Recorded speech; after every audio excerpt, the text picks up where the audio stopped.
দুই ব্যক্তির নামাজ মাথার এক বিঘত উপরে উঠে না, কবুল হওয়া তো অনেক দূরের কথা। খুব মারাত্মক একটি বিষয়। কবুল তো নামাজ হওয়া ছাড়া আমাদের উপায় নাই, কবুল তো হবেই না।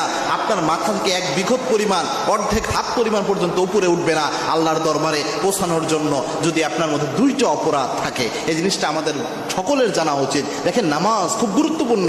সিলসিলায়ে সহিহার একটা বর্ণনা আমাকে সবচেয়ে বেশি অবাক করে।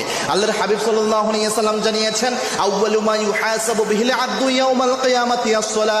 কিয়ামতের এই কঠিন ময়দানে, in the day of judgement, আল্লাহ রাব্বুল আলামিন কোনো আমলের হিসাব আগে নেবেন না, রোজার হিসাব আগে নেবেন না, যাকাতের হিসাব আগে নেবেন না। প্রথম আল্লাহ রাব্বুল আলামিন যে আমলের হিসাব নেবেন সেটা হচ্ছে নামাজ। ফাইন সলুহাত সলুহালাহু সাইরি আমালিহি। যার আমলনামায় নামাজ থাকবে তার জীবনের সমস্ত আমল আল্লাহ কবুল করে নেবেন, আর যার আমলনামায় নামাজ নাই কোনো আমল আল্লাহ কবুল করবে না। খুব মারাত্মক বিষয়। এজন্য অবশ্যই চেষ্টা করবেন দুইটা জিনিস যেন